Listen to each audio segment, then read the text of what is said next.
And that one starts with the body. Yes, sir.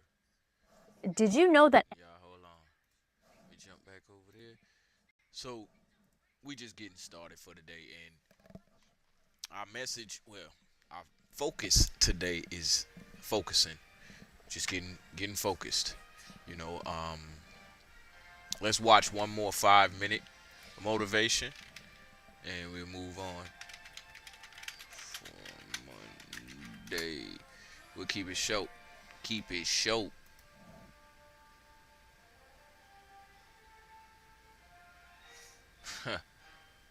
Hey, we watched that one already. Or else I'd watch it again. Let's go.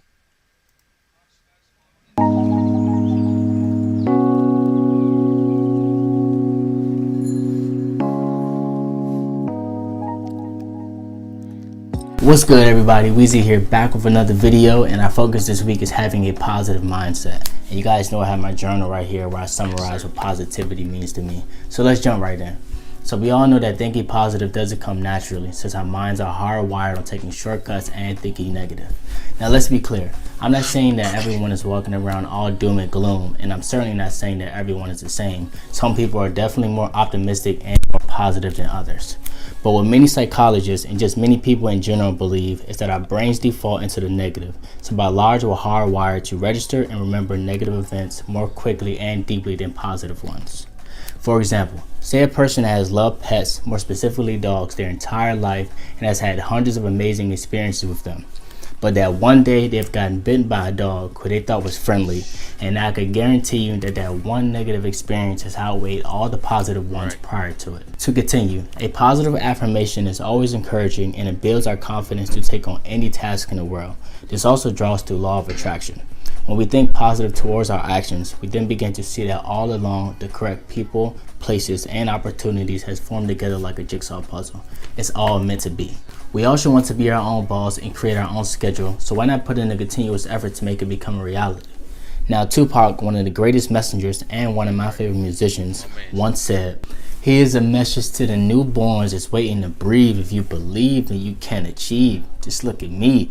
Against all lies, though life is hard, we carry on. Living in the projects, broke with no lights on. To all the seeds that follow me, protect your essence. Born with less, but you're still precious. Smile for me now." Now, we all know what type of impact he has made on people's lives outside of music, so I'm not going to speak on that. But to conclude, begin to serve your 24 hours with thoughts of positivity and pay attention to what the universe unravels throughout your day. Now, I would like to share with you all 5 of my positive affirmations before you go on about your day. Number 1. I can, I will, end of story. When you set your mind to it, there's nothing that you can't accomplish. So what more is there to say? Number 2, I am in charge of how I feel today and I am choosing happiness. Sometimes you may feel like a slave to your own emotions. Don't. Remember, while you may not be able to control what goes on during your day, you can control how you react and how you feel. So in my J. Cole voice, choose wisely. Number 3, I will not compare myself to strangers on the internet. Social media can make you feel guilty when comparing your life to others' curated feeds. When this happens, just take a step back and repeat this affirmation. Number 4, when you really want it, you're unstoppable. Let go of things that you think you're supposed to do and instead focus on projects and goals that you really want to accomplish. After all, you'll find more joy in the process when you remind yourself of why you started in the first place, and then there's no stopping you from achievement. And lastly, number 5, I refuse to give up because I haven't tried all possible ways. Can't stop, won't stop is the motto here. So when you feel like you're at an impasse, remember, there's always another way forward. So to conclude, guys, thank you all for watching this episode on positivity. What's good, y'all? We back here again for another episode of Expansion Pack. I am your host, Dan F. Man. This is DGTATV. I'm gonna do something I don't usually do. Y'all go ahead, like and subscribe if you have not already. I don't say that every single episode, so let me put it out there now. If you haven't already, like this video right now, because it's sure to be a banger as always. And if you haven't, subscribe. Let's get it popping. So we're gonna dive straight into the motivation for today. I ain't gonna hold you back because I want to hold on to you, baby. What up, Big Black out there? Shouts out to you. All right, let's get it popping. I need some real motivation, so ET motivation.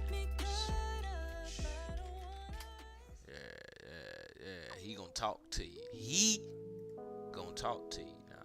Don't even play it.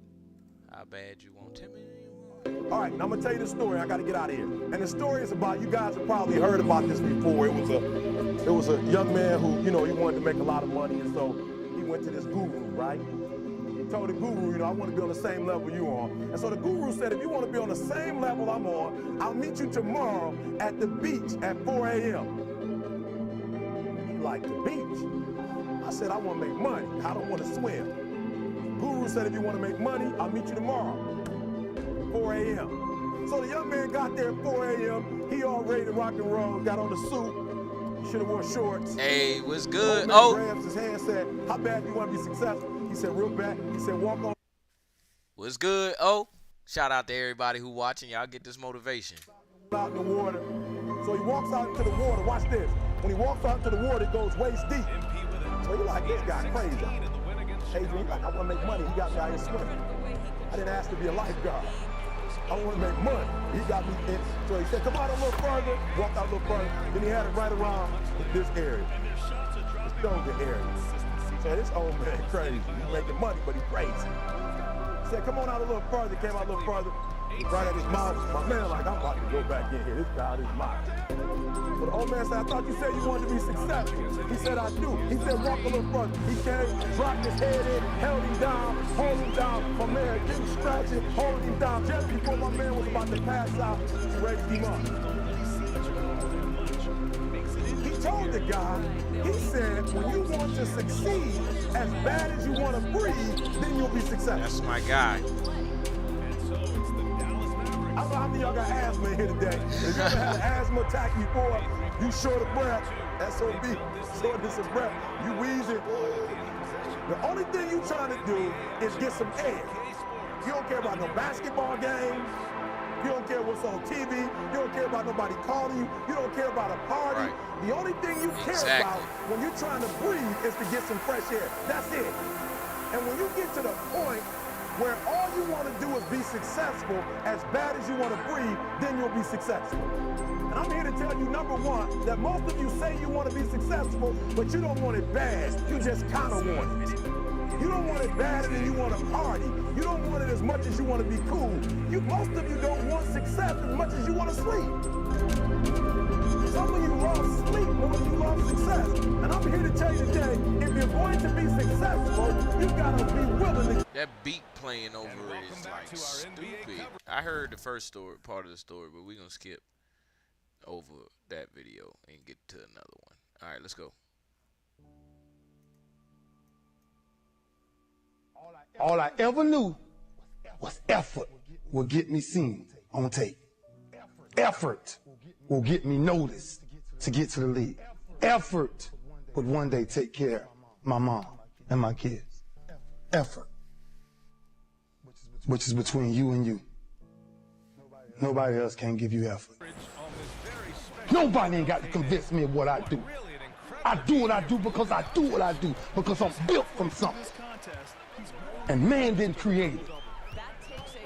Every one of you men in here have that opportunity, but ask yourself the question personally: how much time you really waste?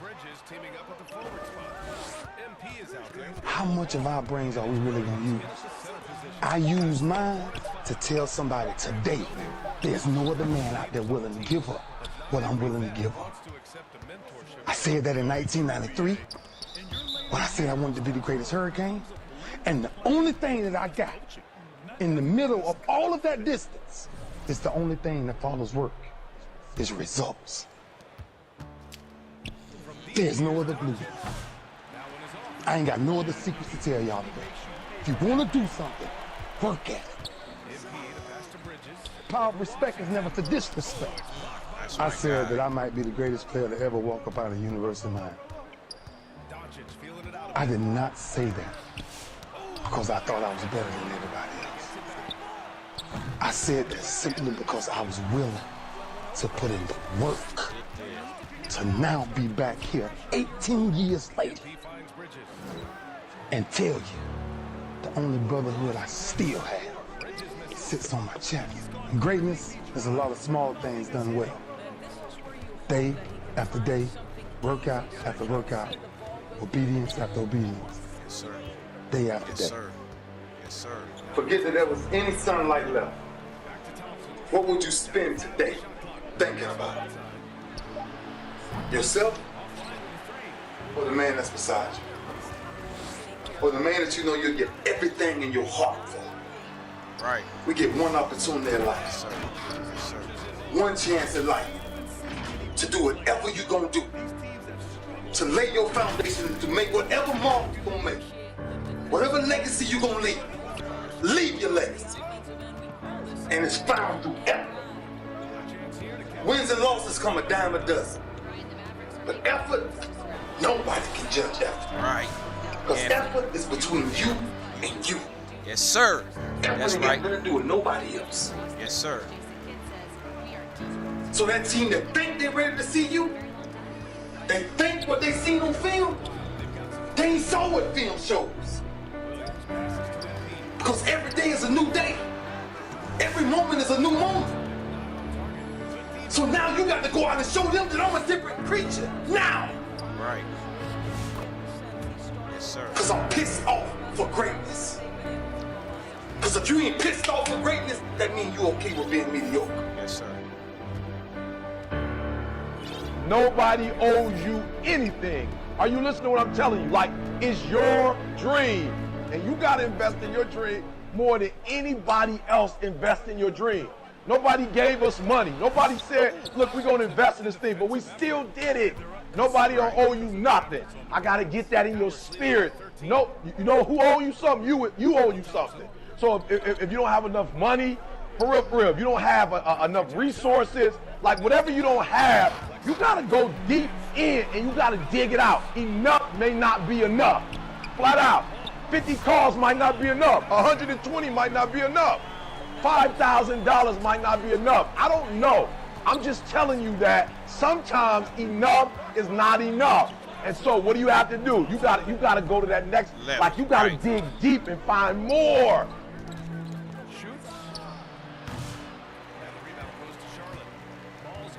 But let me tell you what it takes. You got to get this before you leave. This is what it takes. It takes energy and it takes effort. That's all Yes, you sir. need to do to be successful. Yes, sir. Let's go. I know what time it is. Hear what I'm telling you. You need to put more energy into what you're doing than anybody else. Are you hearing me? You need to put more energy into it. You gotta put forth energy, and nobody gonna put as much energy, and nobody should put as much energy into your dreams and your goals than you're willing to put into them. And then let me tell you something, after you put that energy in, you gotta put in that effort, that passion you put in yours, that energy you put in yours. E.T., that energy made it 10 times more effective. Are you hearing me? You gotta put more energy, and you gotta put more effort in your stuff than anybody. So you getting up at 4 and it ain't working. Get up at 3:30. Don't quit. Don't give up. Don't give in. Write it again. Revise, re-edit, and then turn it back in again. Don't nobody owe you nothing. But I am a living witness that if you and your squad, my squad, we believed in this when nobody else believed in it. We put forth energy when nobody else was putting it. We put in effort when nobody else was. And guess what? Now the world is responding in less than 24 hours. Yes, sir.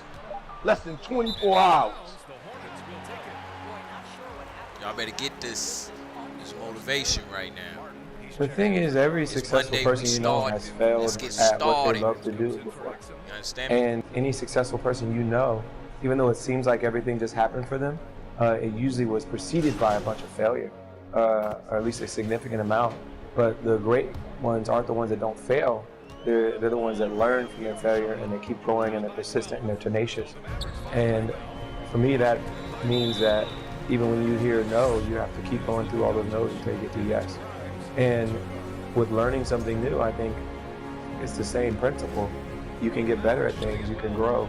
And even people that are innately talented still need to go beyond that basic talent that they have and cultivate it.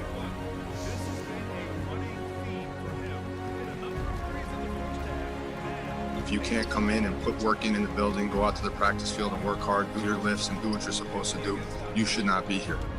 There are a lot of people that watch us and invest their time and they care about it. They care every single week, that put in time and energy and effort and care about this. So if you can't go out there and you can't work out, you can't show up on time, you can't practice, you can't want to go out there and win, you shouldn't be here. Exactly. Because this is a privilege. It's the greatest job in the world. You get to go out and play a game. And if you can't care enough, even in week 17, even when you're trash, when you're 4-11, if you can't care enough to go out there and give everything you've got and try your hardest, that's bull. So that's how. I think there are people every week that still tweet you, that still come up to you and say, hey, we're still rooting for you, we're still behind you. They have no reason whatsoever to. You stink. But they care, and they still want to win, and they still want you to be great. That's why. Those people aren't getting paid. We're getting paid handsomely. Yes, sir. That's who I feel the most bad for, is our fans. And the people who care so deeply in the city, and the people who love it, and who truly want it to be great. And it's not. And that sucks as a player, to know that we're not giving them what they deserve. All right, y'all. Let's get it started for the day. If you have not been in here before, welcome, welcome, welcome. This is Expansion Pack. I'm your host, Dan F. Man. Like I said before, y'all pretty much know me anyway, but you might not be familiar on what we do here. So it's Mindful Mondays. We wake up and we become alert. We become aware. We make sure we're mindful. Make sure that we're in a proper headspace, basically, to start our week, because this is the foundation of what we're going to do on Tuesday, Wednesday, Thursday, Friday, Saturday, Sunday, Monday, Tuesday, Wednesday, Saturday. All right. But anyway, what we talking about today is what we doing. We just checking in. As a matter of fact, we just checking in. So this is episode 79. So from where we started at to right now, we just checking in with each other, making sure everybody is good. I do these shows because it's a break from life for me. This is work, but it's a break for me to be on here and get some of the material spread around that can help uplift us all and educate us all. Most importantly, I ain't trying to uplift you or take you down. I ain't going in no direction. I just want to educate, and you use the information to the best of your ability to uplift yourself. Because I'm going to go up and I'm going to pull you up, but you can leave a little story. Y'all understand where I'm going with this. I want to uplift you, but we got to do it together, baby. We got to do it together. All right, so let's get it popping. Let's see what it means to check in with each other. Have you checked on your friends lately? Let's see what that pull up on YouTube. Okay, have you checked on your friends lately? Let me see something. This is 21.5% of this gift. Life sucks and my insomnia is taking over tonight. Miserable increases Eiley though. There y'all suck. Alright, I got something better. Best way to check on friends. You know, hey, listen, YouTube teach us a lot, even if it's something simple like this. Jordan Peterson always got a good talk too. I know you know mistakes in timesheets and payrolls could cost you a lot. It's time for a change. Connect Team is the employee management platform. Rule number three, make friends with people who want the best for you. You know, there's kind of rule of thumb for that, which is if you have a friend and you tell them bad news, they're actually sad, and you can tell them. They will listen. You know, they'll listen. They'll take the damn pain. And they won't tell you about some worst thing that happened to them, defensively say. Or they won't secretly be happy that you got knocked off your pedestal. You know, they'll listen. And then the other thing is if you have a friend and something good happens to you, they're happy. Yeah, well, that's the thing, is you, like, you know, if you're trying to quit smoking and your friends are offering you cigarettes, that's, like, look, there's a joke. You can make a joke about that. And if it's a joke, it's fine. But often those sorts of jokes aren't jokes. It's like, I'm smoking, you're quitting, you think you're better than me. It's like, can I get you to smoke? And then I don't have to be like embarrassed that I'm not able to do it, or you're an alcoholic, and I think, yeah, you know, who cares about the fact that you've screwed up your third marriage? It's like, have another drink, ha ha ha. It's like, no. And the other thing, you know, people don't exactly understand that it's okay morally to choose people that are trying to help you be better, and to shy away from people who are going to drag you down.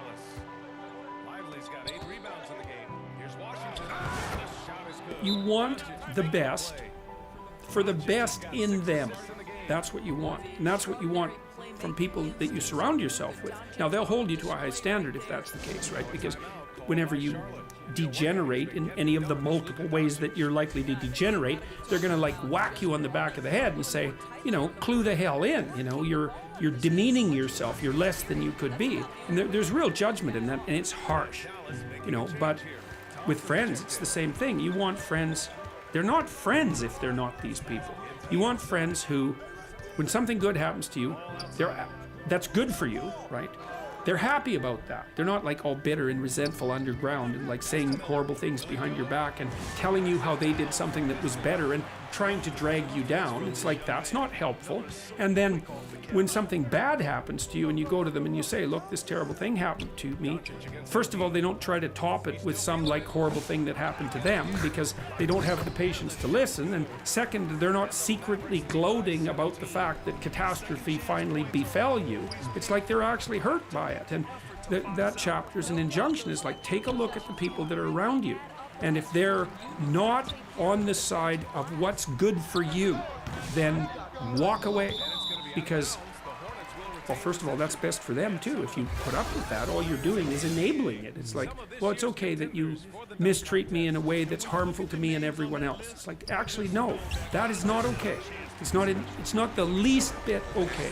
That doesn't mean you shouldn't try to help someone when they're down. That's a whole different issue.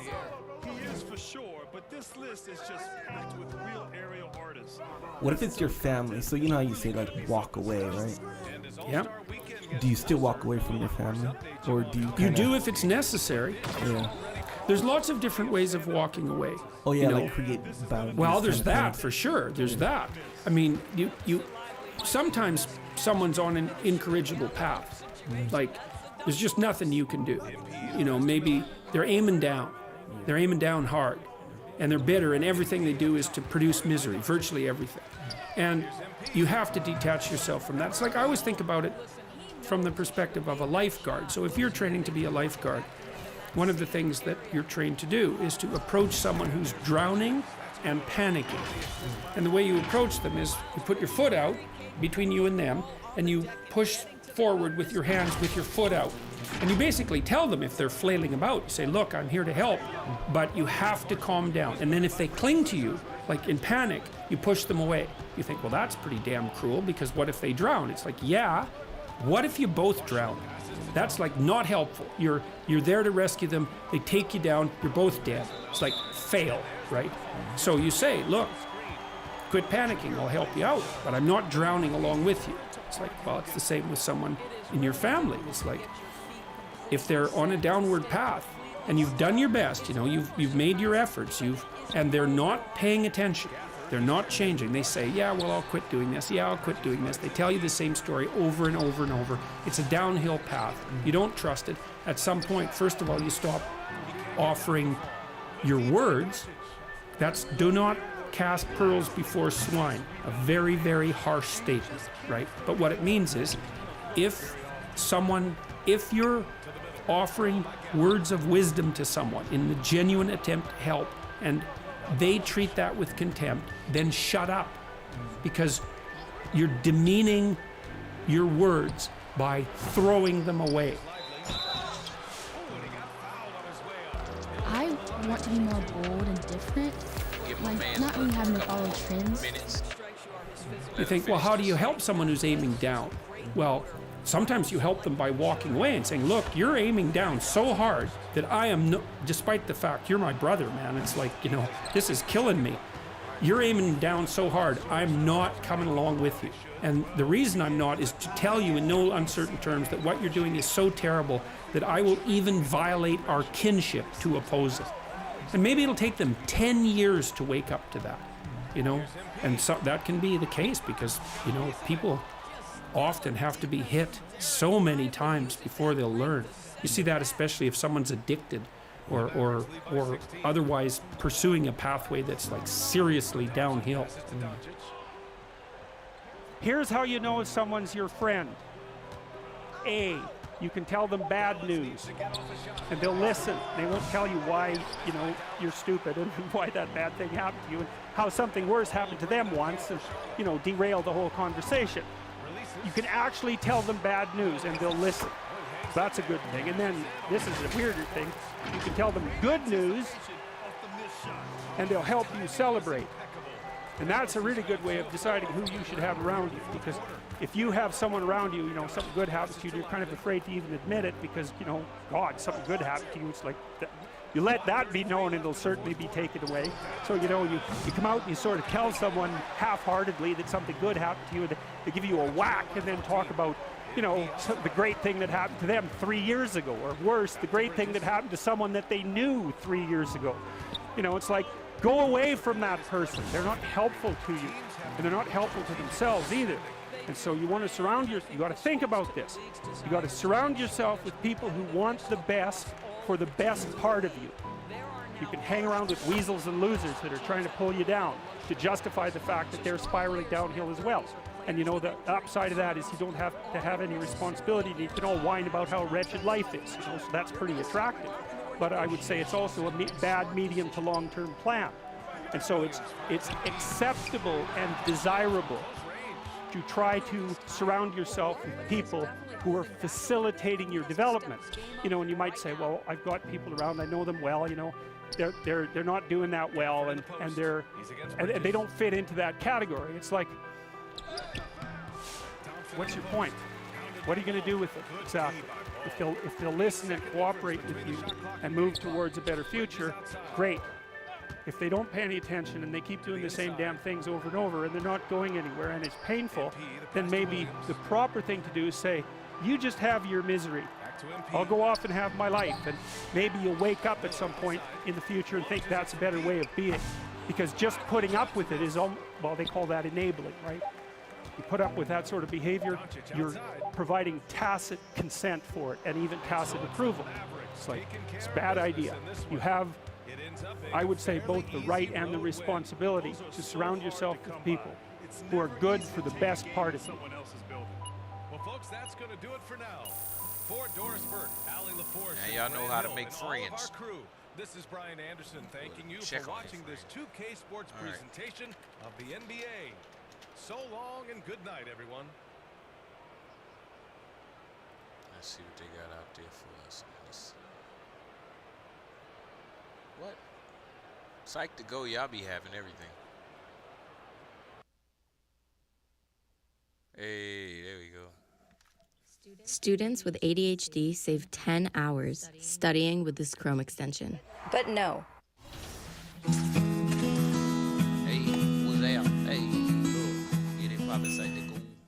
Hey Psych2Goers, and welcome back to another video. Our mission is to make content on mental health and self-help more accessible to everyone. This is made possible through your continued love and support. And we're so grateful for that, so thank you. Now, let's begin. Is there someone in your life that you consider a lifelong friend? Are you confident that no matter what, they'll be there for you? Friendship is a beautiful thing, and the lifelong kind can be even more so. It's a researched fact that friendships boost your mental and physical health.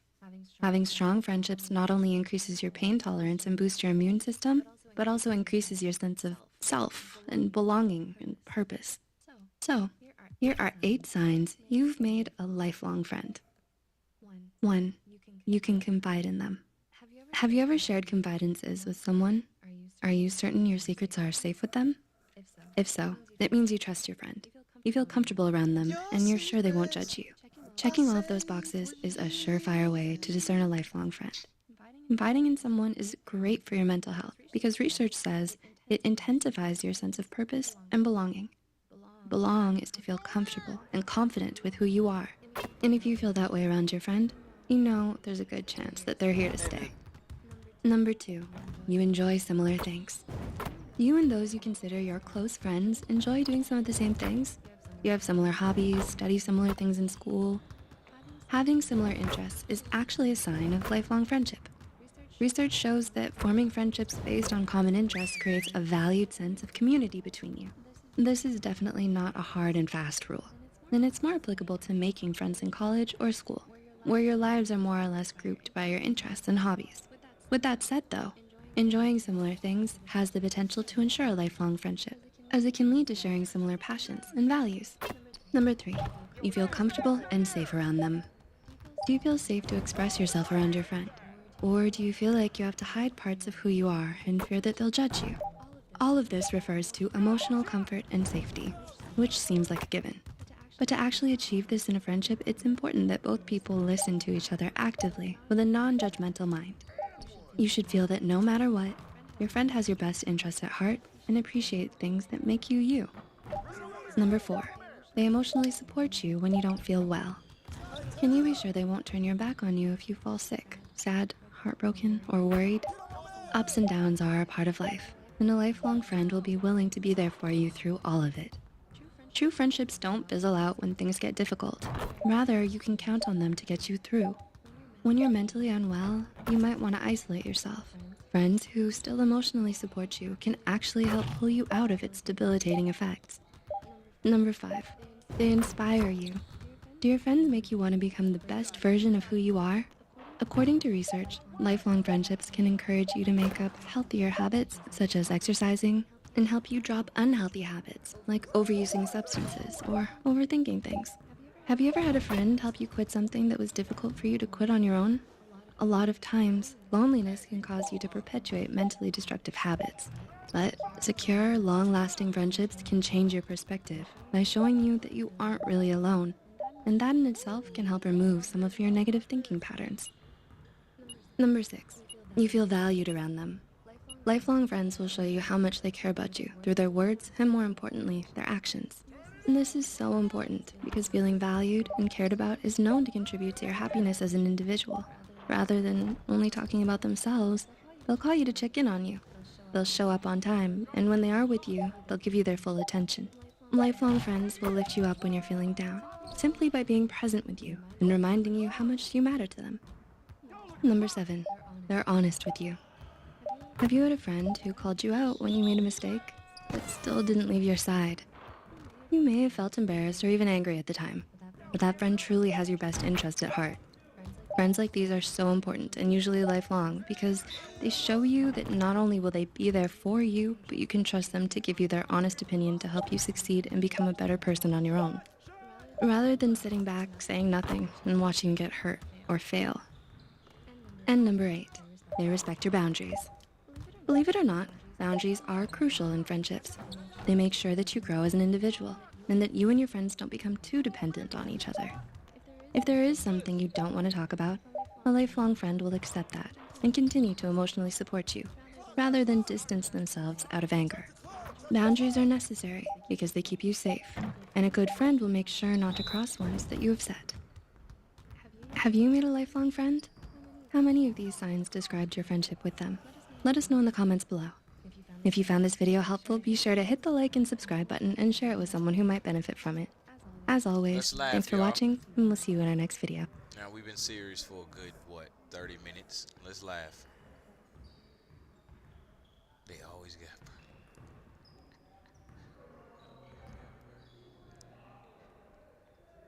Alright, let's see some lame jokes. This one, hold on.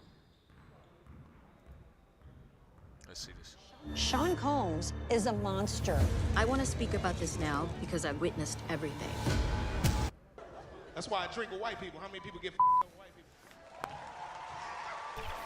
That's the shit. White people buy all your drinks. One more. You better know. White people pick you up with a plan, don't they? I'm buying, you're drinking, let's go, goddammit. Yes, sir. And don't embarrass me with your energy in practice today.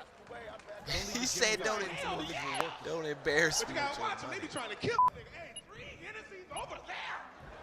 They tell everybody at the bar, I'm buying, he's drinking. He be like, I'm cool. No, 2 more kamikazes over there. For my bro Howie. Better watch him. They be saying slick shit, though. They be like, you know, are cool. Let's get everyone over here and get started.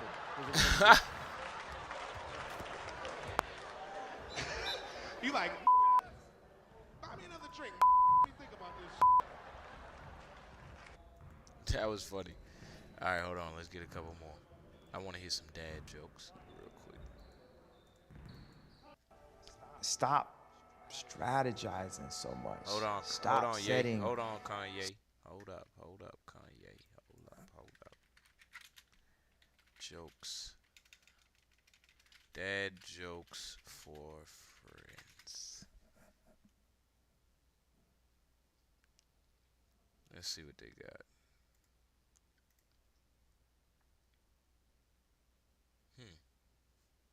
I will be the judge if they are corny or not. So we'll just film this part of it, and then I'll film the intro for it a little bit later or whatever. Y'all never did. Okay. All right. So however y'all want to start, y'all do 5 apiece, back to back, and then whoever wins that round, then I guess I'll go. Yeah. Go back and forth. Whoever wins that round, I'll go up against them, and then we can do another one after that if you want, or however y'all want to do it. So who's going first? Right, I know. You never did. How do fish get high? Hold on, I need to be able to hear. Seaweed. Okay, that was okay. I need to hear, though. Why did the Clydesdale give the pony a glass of water? Because he was a little horse.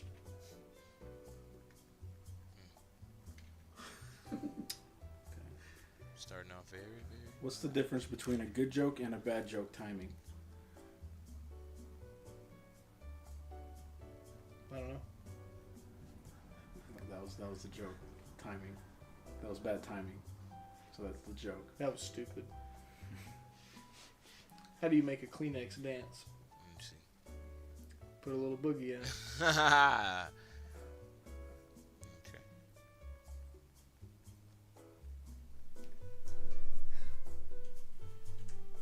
I'm going to attempt a Mexican joke.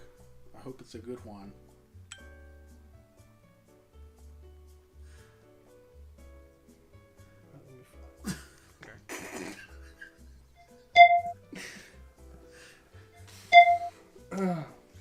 What do the movies Titanic and The Sixth Sense have in common?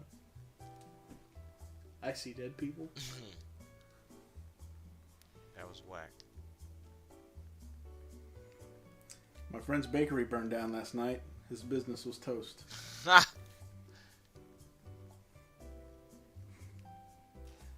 What do you call a security guard standing outside a Samsung store? Guardians of the Galaxy. Yes, sir. That one is actually funny. What do you call a drive-by where a Chinese person was shot? Cappuccino. Right. What do you call a nun in a wheelchair? Virgin Mobile.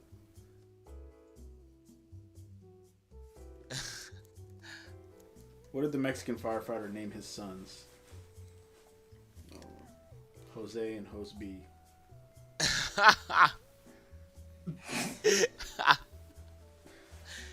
Why did the golfer have an extra pair of pants? In case he got a hole in one. Yeah. Come on, Joe. What do you call a bear with no teeth? A gummy bear. What do gay cows eat? Hey.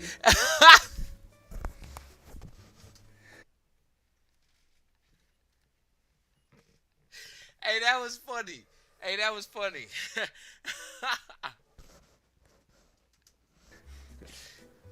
Want to hear a joke about paper?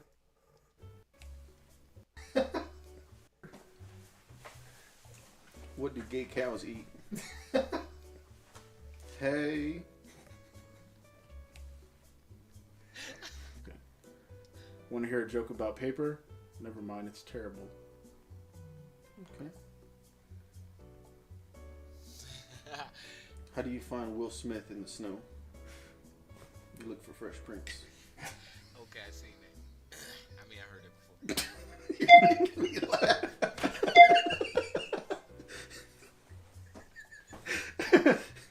I'm gonna laugh, just try not to smile.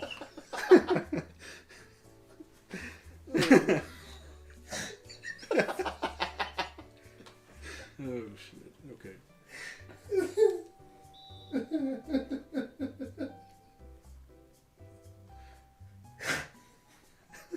Wow, okay. Calm down. Okay. What do you call a Mexican who lost his car? Carlos. God damn it.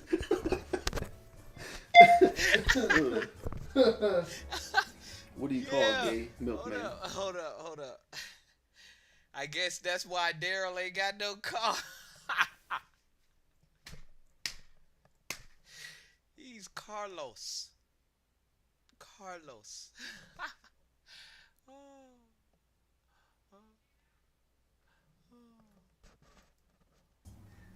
A Dairy Queen.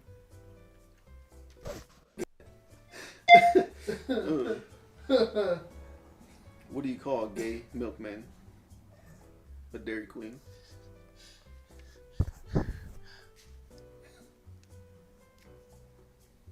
Why did the Scarecrow win an award? Because he was outstanding in his field. Yeah, I'm stealing Why did the these. Scarecrow win an award? Because he was outstanding in his field.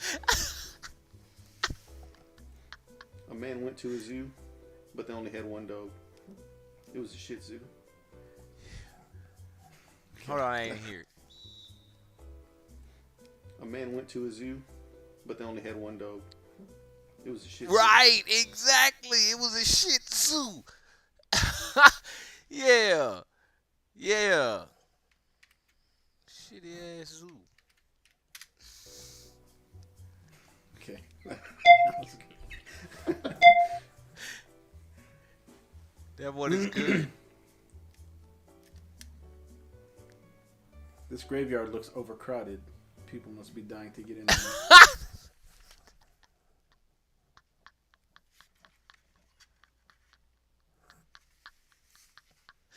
I wonder if he laughed at that, because I laughed at that. That was funny. This graveyard looks overcrowded. People must be dying to get in there. His delivery was good too. What do you call mints for your feet? Tic-tac-toes. Right. Tic-tac-toes.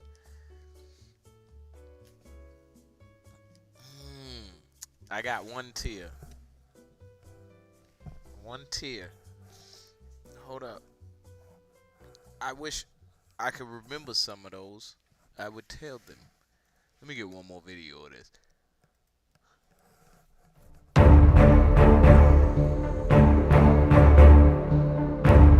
This graveyard looks overcrowded. Must be dying to get in here. What do you call a pile of cats? I don't know. You're gonna like this. It's called a meowton. Why did the picture go to jail? I don't know. Because it was framed. Yes. You're American when you go into the bathroom, and you're American when you come out. But do you know what you are while you're in there? I don't. European.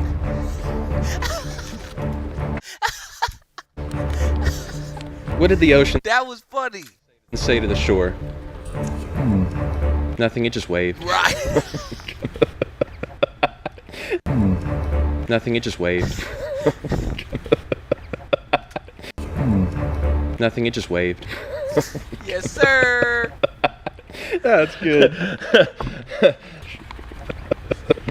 Did Wade write these?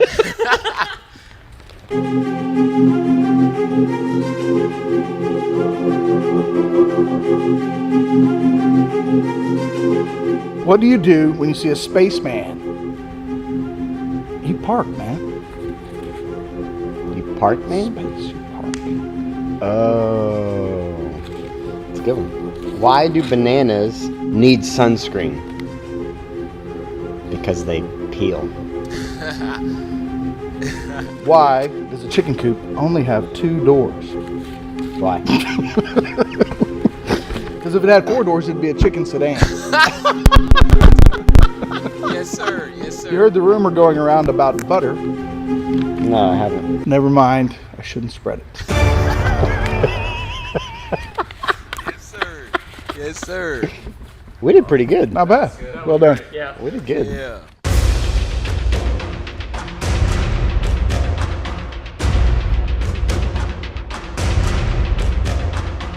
Why did the can crusher quit his job? Because it was so depressing. Took me a minute to get that. What do you call a man who never toots in public? I don't know. A private tutor. What time did the man go to the dentist? Tooth hurty. I can't remember that. What's brown and sticky? I don't know. A stick.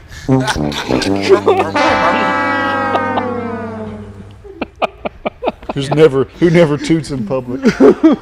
Private tutor.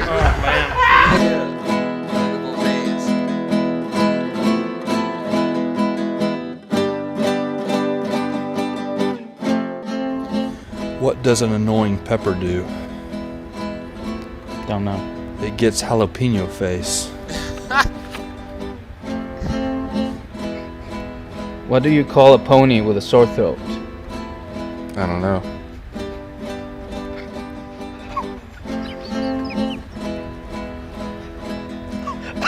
A little horse. A little horse. What? A little horse. Yes. Yes. What happened when frogs parked illegally? Don't know. They get towed. What did the buffalo say to his son when he left for college? Bye, son.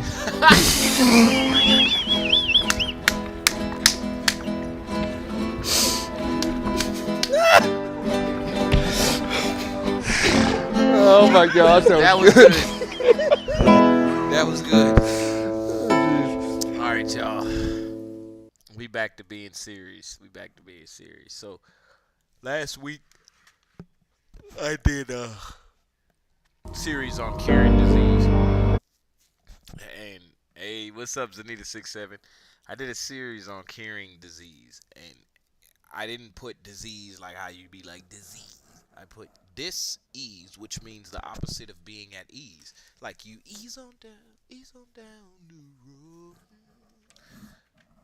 Well, the opposite of that, dis-ease, you like kind of like, I can't get down the road.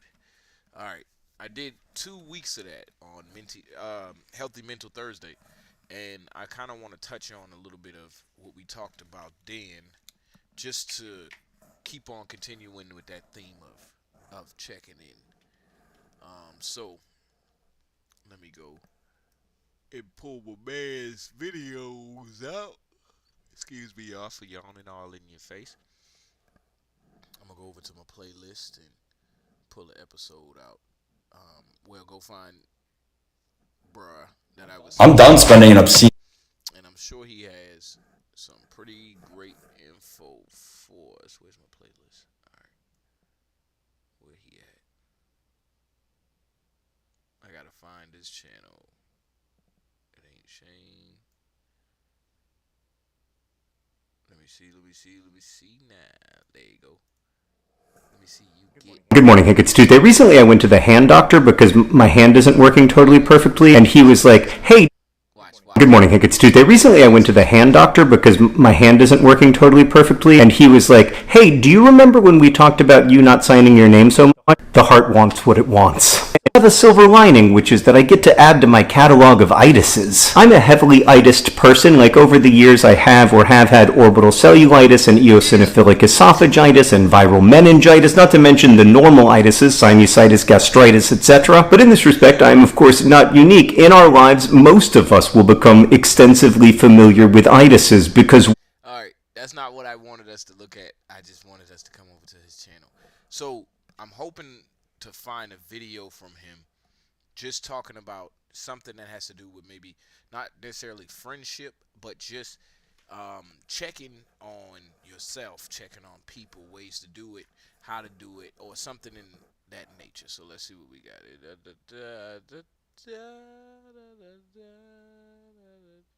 That's a good question. Do audiobooks count as reading? Hey, look, remind me to come back.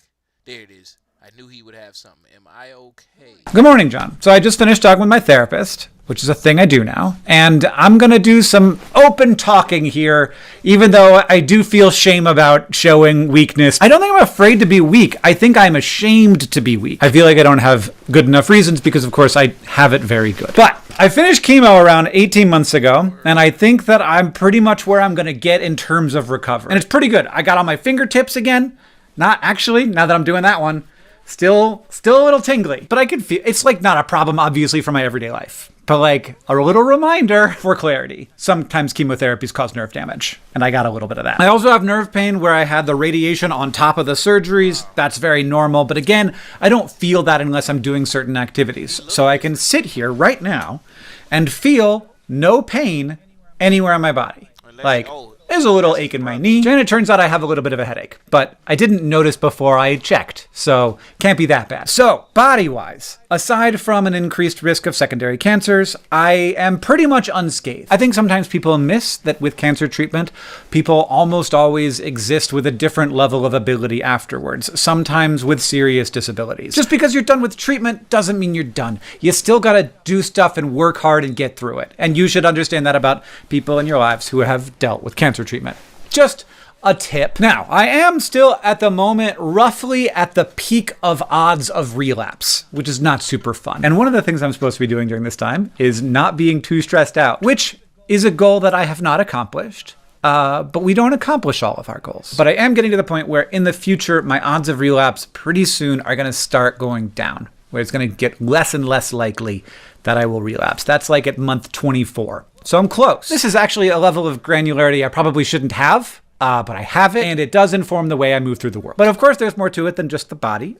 Mentally, it's been a bit of a trial. I am way more anxious and maybe have a little less energy than I used to, though I think those two things might be related. Like if I didn't have as much of the anxiety, then I probably would have more energy. And then also like noticeably, substantially worse short-term memory. This is hard for me. Having a brain that does not function the way I expect it to is almost existentially weird. I'm like working with a different set of tools than I had before, and that's an adjustment in terms of like how I deal with like life. You know, I have to do more note taking. I have to make sure I write stuff down really quick but if I'm thinking of it, or else it goes away forever. So there's like logistical ways I have to deal with it, but also just I don't like to think that my mind was changed by cancer treatment, but I have evidence that it was changed.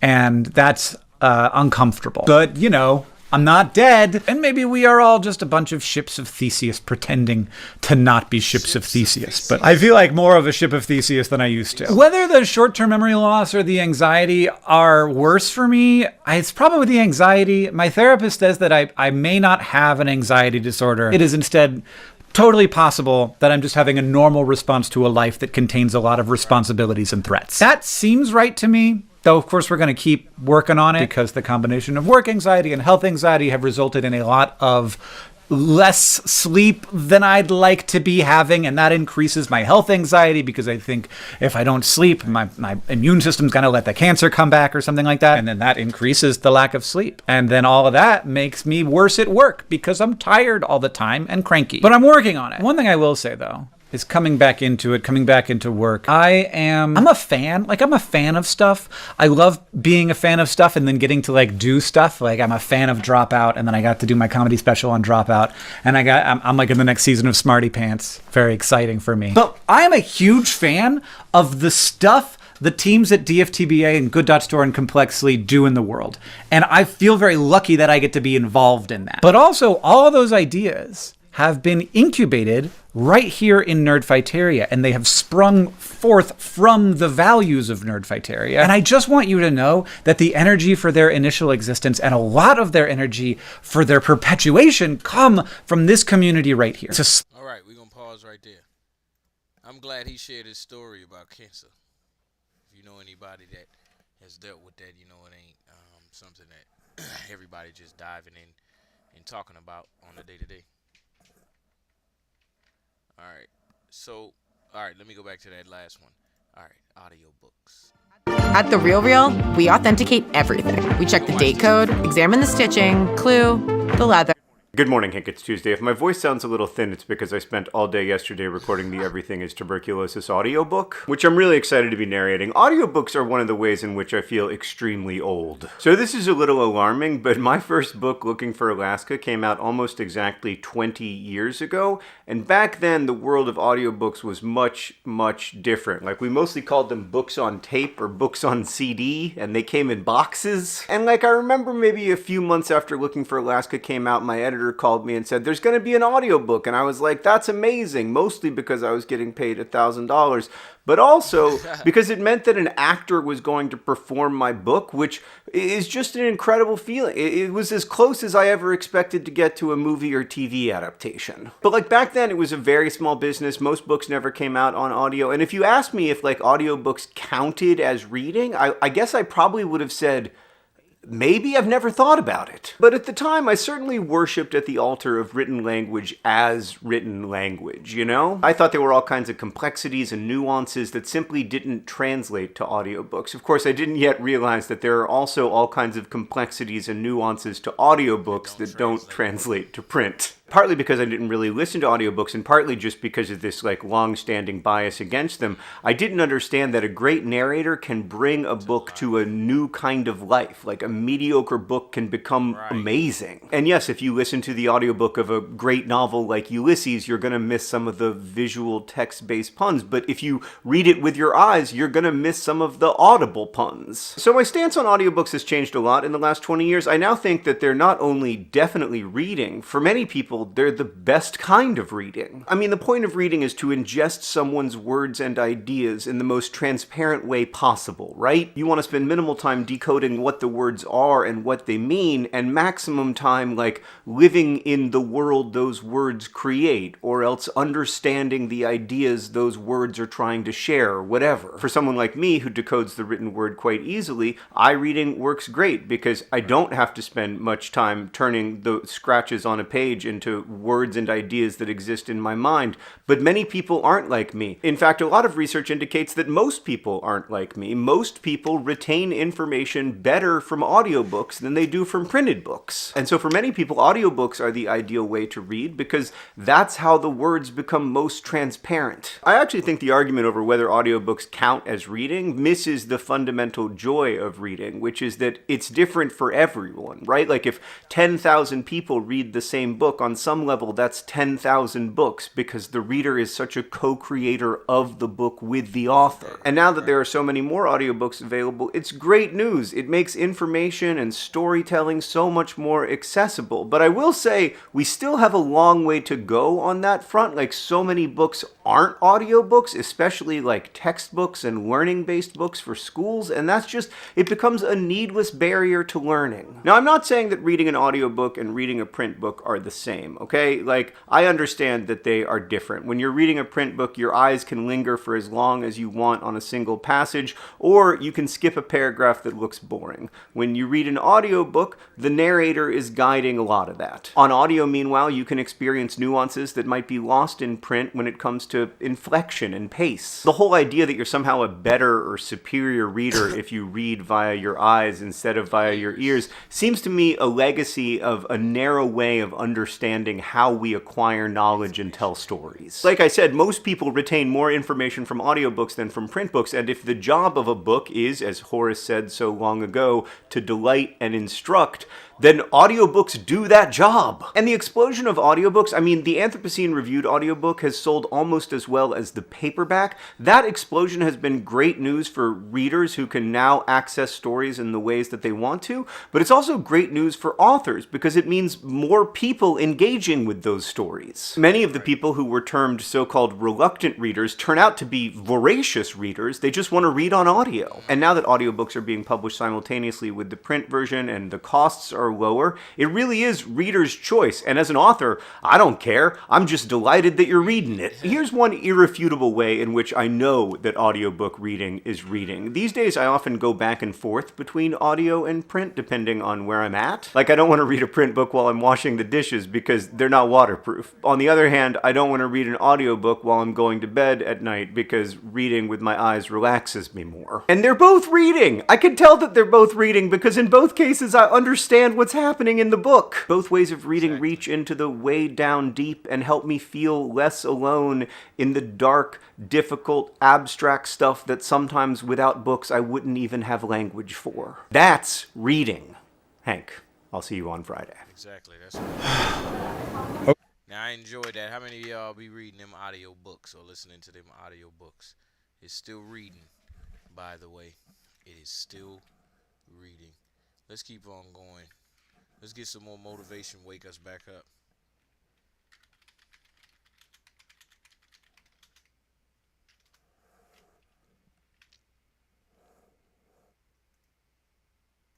You're not just giving me anything.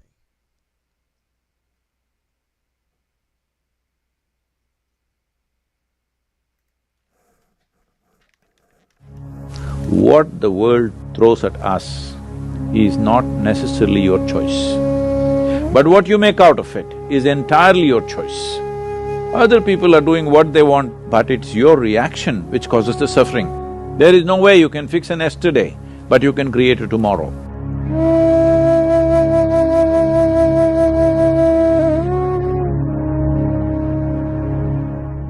Namaskaram, Sadhguru.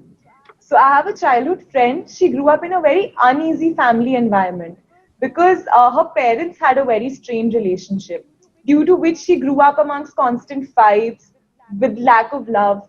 So across the years, I've seen her grow up as a person who's become very reserved. She does not believe in love. She doesn't believe in the power of relationships.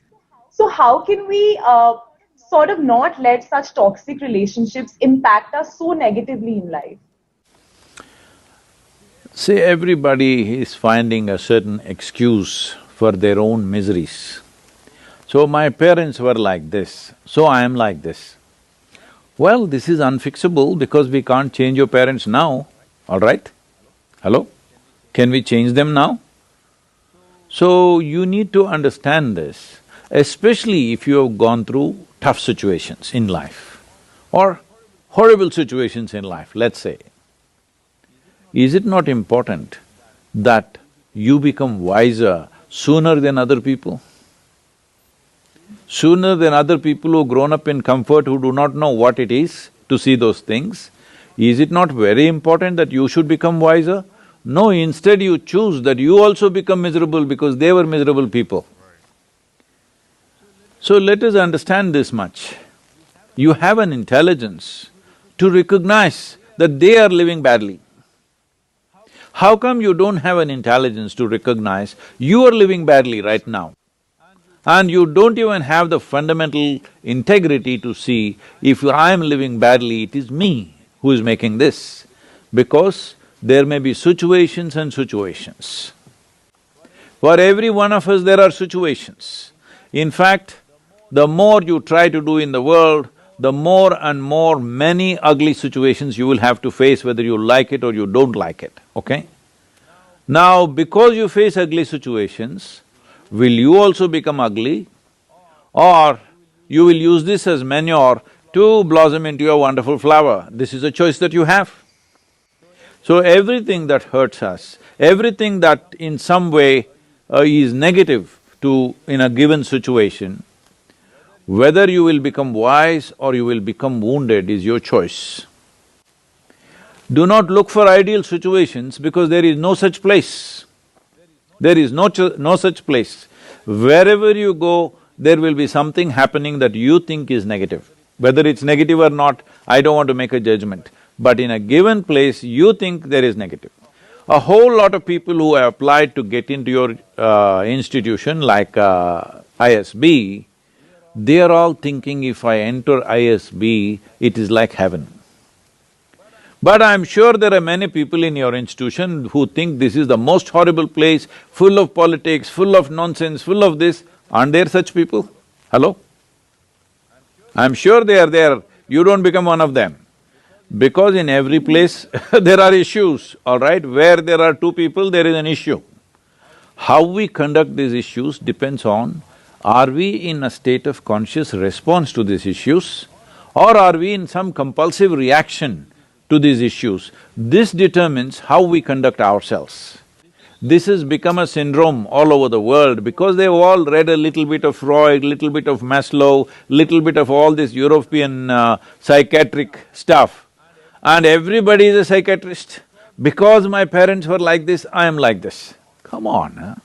Where is your intelligence? If your parents were like this, you must take a vow, you will never ever be like that. Hello? Yes or no? If your parents lived so badly, if it is true, I don't even know whether they lived badly or not. This is her perception of it, all right? We do not know how they lived, but going by her words, assuming it is true, if they lived badly, is it not your business to see never ever you commit such mistakes as they're committing in their lives? Is this not what human intelligence capable of? Or human intelligence is like, they study rats and make all kinds of conclusions about human beings today.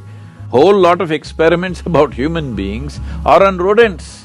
Be looking at the behavior of the rodents, people say, oh, human beings like this, like this. Is it not a sad story? Being the most evolved creature on this planet, I want you to understand, for you to come to this level of intelligence, it's taken millions of years of work, of evolution, to get you here, to the peak of evolution on this planet. So being the peak of evolution, are we displaying that we are the top of the world? Are we? No, we want to sit on somebody else's head and think top of the world. No, we are already top of the world as human beings, isn't it so? But look at the way we are behaving, all the time complaining about something or the other. Let us understand this. What the world throws at us is not necessarily your choice. But what you make out of it is entirely your choice. Yes? What you make out of it is entirely your choice. Your experience of life, this much you must come to every one of you young people. If you want your potential to open up in the world, one important thing that you must fix in your life is your experience of life, either peacefulness or agitation, either joy or misery, blissfulness or suffering, whatever it is, your experience is entirely made by you. Other people are doing what they want, their drama they're conducting. It is your reaction to that which is causing these experiences to you. Right now, if I abuse you, I won't, I'm just telling you, Mrudu. Suppose I abuse you, the abuse is in my mouth. It is not a bullet, it doesn't come and hit you, but it's your reaction which causes the suffering, isn't it? Suppose I abuse you nicely in Tamil language or Telugu or Kannada, this guy will understand that's a problem. But if I abuse you in a language that you don't understand, with a smile on my face, you will think I'm saying sweet things to you, isn't it? And you'll respond nicely to me. So I'm telling you, your experience of what is happening with you right now is 100% determined by you. Human experience happens from within, not from outside. Outside influences are there. How far we allow them to affect us, unless they're physical situations. You're in a war zone, somebody is shooting at you, that's a different matter, all right? That needs to be dealt with in a different way. Even there, a conscious response will give you better chance of survival than wild reactions. So, the privilege of being human being is this, that we have an intelligence to determine what should be our experience of life. Other creatures are in a natural, instinctive, compulsive reaction. We are supposed to be above that. But most human beings are trying to disprove this, and they are also in a compulsive state of reaction. And above all, parents. Well, they are living the way they know best, isn't it? If they knew any better, they would have done better. They're doing their best. Well, they gave birth to you, which is a phenomenal thing. Maybe not willingly, but they gave birth to you one way or the other, and they gave you enough food and education and nonsense, whatever you needed, and brought you up to this level. Now don't keep on looking at the rear view mirror forever. They brought you up, you've grown up into an adult, you survived, all right? Many children die early on. Parents not being able to provide, a whole lot of millions of children die in the world because parents are not able to provide for the children that they give birth to. They brought you up, you've grown up, you are in the rear view mirror. Please, leave the rear view mirror and look ahead, because you can't fix your past. There is no way you can fix an yesterday, but you can create a tomorrow. Let's make that happen.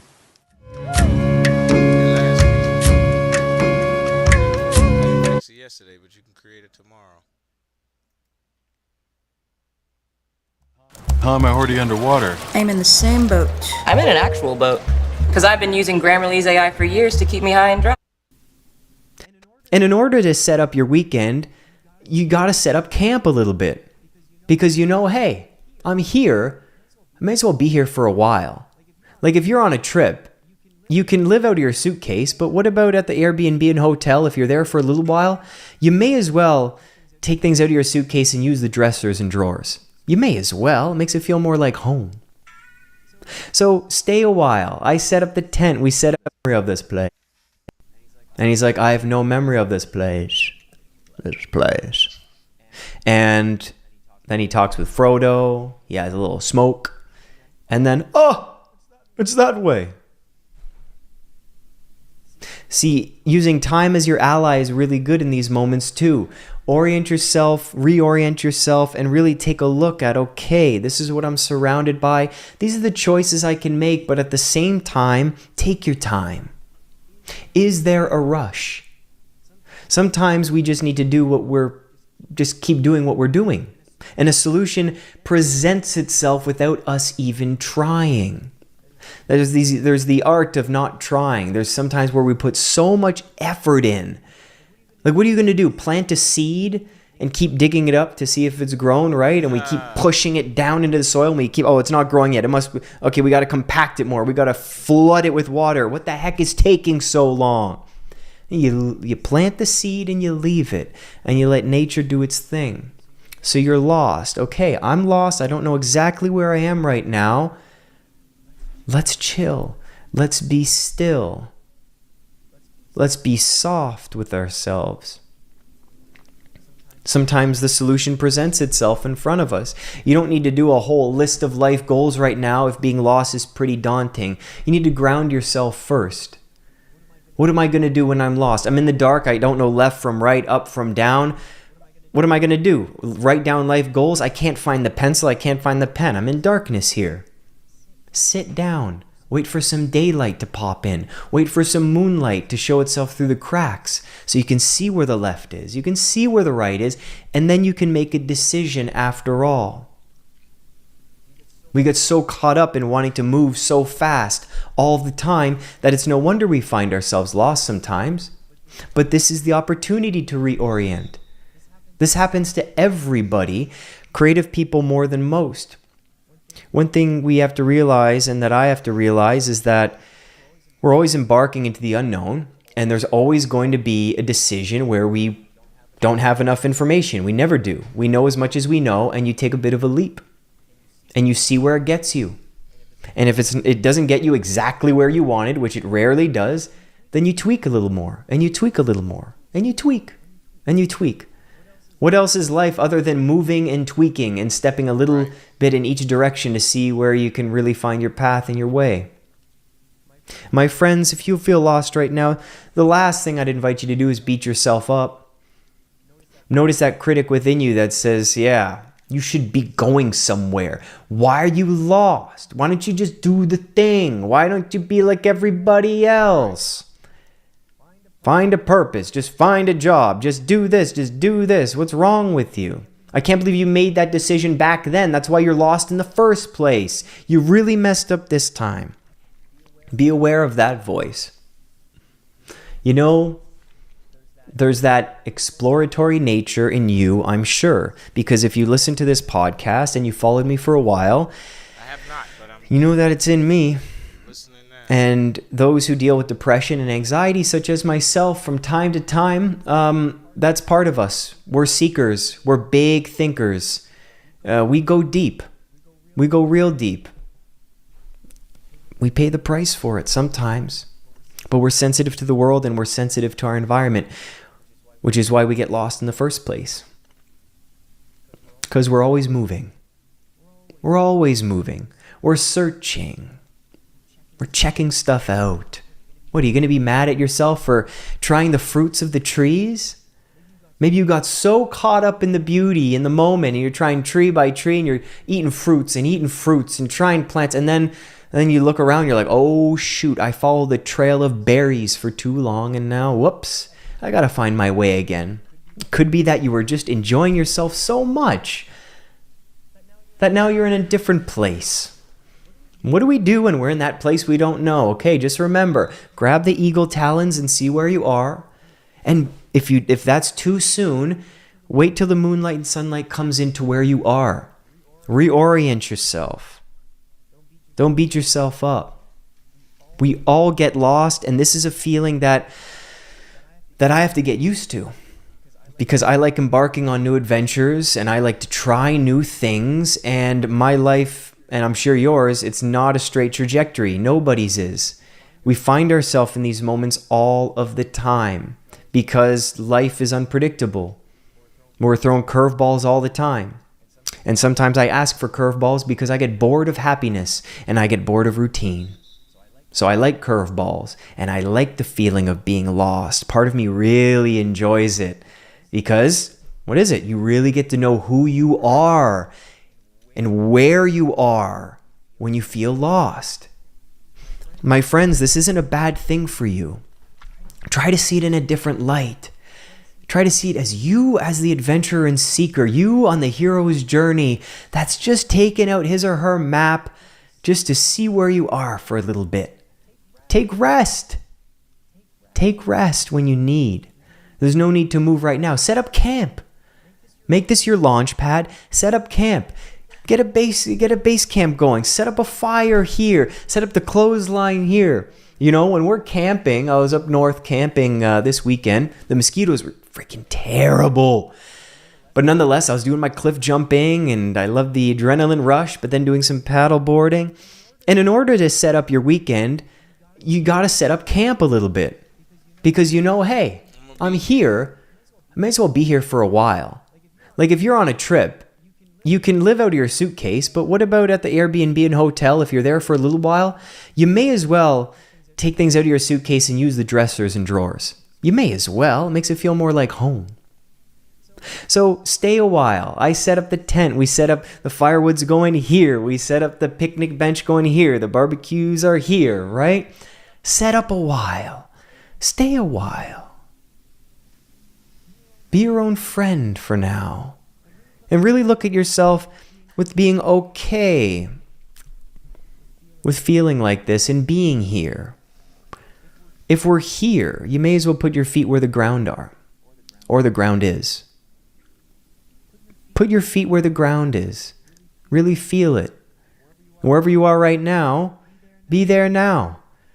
What What are you doing? Cooking? You in the kitchen doing dishes? You making a grilled cheese naked? You on the living room floor, bedroom, bathroom, in the car, walking on the sidewalk, biking on the road? Where are you? Wherever you are, be there. And know that the feeling of lostness is just like, ooh, okay. Let's check out the map. I like repeating myself in podcasts, so I'll say everything again for the 10th time. Let it really sink in. Maybe that's the whole point. I need to remind myself of these things. That's why I make these episodes. This is for me too. I'm not above you all in any way. I feel threatened by the lostness sometimes. Disoriented me. I got vertigo. I'm just so dizzy. I'm tired. I don't know which way to go. I wish. I should have. I could have. I should have. I could have. What if? Yeah. Sit. What's the rush to change? Is there a huge rush for you to make a decision at this very second? At this very second, if you don't make a huge choice, is something really terrible going to happen? Probably not. So take rest in this feeling of lostness and know what it is. It is the adventurer's feeling, brought down from your ancestors and their ancestors and their ancestors, who left shore on ships, most likely. If you're in North America, wherever you are really, we moved as people, and we move and we move and we move, and we rest and then we move. Take rest during the stages of rest, my friend. Let the lostness warm you. Let the darkness sometimes just be just that black velvet blanket that we've always wanted. Like George Costanza, who wants to dress in velvet all day. Let it be your velvet. Gosh, even be prideful about it for a minute. That you're an adventurer and you're making your way and you deserve a little bit of rest. You're not lost forever, but while you're feeling lost, know that it's a good thing and chill for a bit. You got this, my friend. This has been Scott St. Marie. Take care. See you soon. Great. We winding down for the day. We're going to get one more in here, and then we're going to go ahead and wind all the way down and get a bye. Well, I guess shorts it is. Well, wait.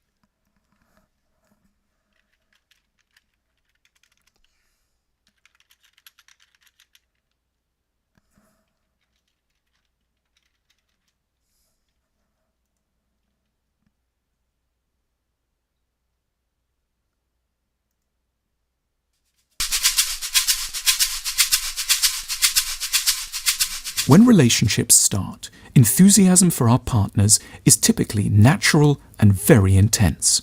We think of them constantly. We only want to spend more time in their company. We delight in their many skills and accomplishments.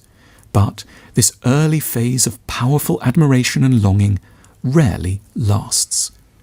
The world often explains this cooling as just an inevitable result of sheer exposure. It is, they say, typical to neglect what or who is always around. But the true reasons seem more complicated, more psychologically rich, and in their own way, a lot more hopeful. If we stop admiring our lovers, it is chiefly for one reason, because we are, at some level, furious. Anger destroys admiration. We cease to love because we unknowingly grow entangled in various forms of unprocessed fury. We can't cheer our partner on because somewhere deep inside we grow inhibited by trace memories of certain letdowns, large and small, of which they've been guilty. Perhaps they caused us immense difficulties around exams and never apologized. Maybe they flirted with a friend of ours and refused to admit to the fact in a way that left us feeling tricked and unsure. Or they might have booked a holiday without asking us and then insisted that they'd done nothing wrong. Every little mistake was not on its own necessarily always particularly serious, but taken together, a succession of minor disappointments can acquire a terrible capacity to dampen and ultimately destroy love. Yet it's not the simple fact of being let down that counts very much. The true problem comes about when there hasn't been an opportunity to process our disappointment. Irritation is only ever toxic when it can't be rapidly and thoroughly discussed. Perhaps we tried to explain what was wrong, but we got nowhere. Or more subtly, we might have felt unentitled to make a fuss over so-called small things, and therefore said nothing, even though in our depths the small things mattered immensely to us. With great unfairness to our partner, we may have forgotten to admit to our own sensitivities, even as we developed a steady burden of resentment on their account. What follows from such buried anger is something that can be mistaken for mere disinterest. We're not so keen on celebrating their birthday anymore. We withhold sexual attention. We don't look up when they walk in a room. This could seem like the normal impact of time and familiarity, but it is no such thing. It's evidence of cold fury. We do our anger an honour and can start to dismantle its dangerous impacts when we can recognise the distinctive stranglehold that frustration and anger can acquire on our emotions. We never simply go off people. We only ever get angry with them and then forget that we are so. To re-find our instinctive enthusiasm for our partner, we need to accurately locate our suppressed distress. We have to allow ourselves to be legitimately upset about certain things that have saddened us and properly raise them for as long as we need to in a way that lets us feel acknowledged and valued. A good couple should allow for regular occasions when each person can, without encountering opposition, ask the other to listen to stories of incidents, large or small, in which they felt let down or frustrated of late.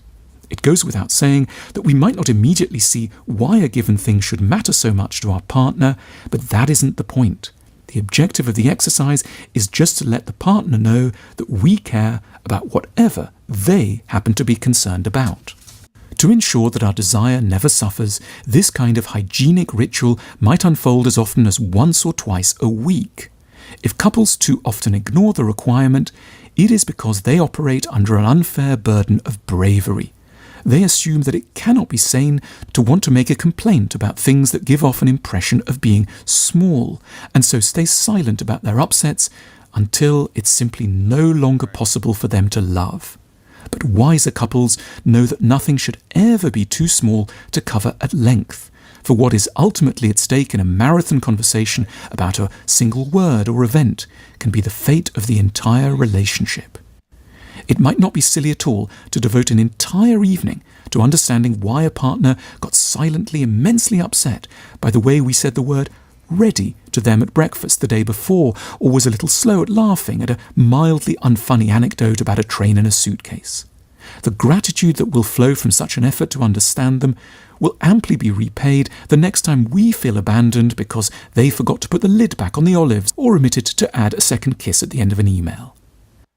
To complain in love is a noble and honourable skill, very far from the whininess with which it is sometimes confused. The irony of well-targeted and quickly raised complaints is that their function is very far from negative. Honesty is a love-preserving mechanism that keeps alive all that's impressive and delightful about our partner in our eyes. By regularly voicing our small sorrows and minor irritations, we are, as it were, scraping the barnacles off the keel of our relationship, and so ensuring that we will sail on with greater joy and admiration into an authentic and unresentful future. Why can't you stay organised? I've experienced this myself, and it's called... Is the biggest one. Alright. Let's get this last one. We can spend a lot of time in relationships to which we are ostensibly committed, wondering, maybe with a fair amount of anxiety, do they love me? Is this solid? Might it all suddenly end? but perhaps less time asking the more salient question: what can I do to help this valued relationship endure? We can fall into an error of seeing love as a passive, mysterious gift that we are in no position to generate, direct, or guarantee, rather than conceiving of it as an emotion that, for the most part, flows fairly logically, steadily, and naturally on from things that we are in a position either to do or not to do. And, to come to the central thesis, love tends to be a consequence of a partner feeling cared for and heard in the way that they have almost certainly frequently signalled to us that they need to feel in order to be inwardly assured that they are in safe and tender hands. To hazard a generalization, most people tend to signal their emotional requirements pretty directly if we are in the mood to listen. In other words, there is much we can choose to do or not to do right now, today, in order to weaken or strengthen our loves. We are, for the most part, active agents, not passive, victimized spectators. The other's love should, under normal circumstances, be thought of as a predictable reward rather than a random benediction. There are surely cases where people are keen to maintain a relationship, but are then left for no reason that they could ever have guessed at or influenced, normally by people deeply and secretly ambivalent around the terrors of commitment. But in the end, there are probably not so many of those around.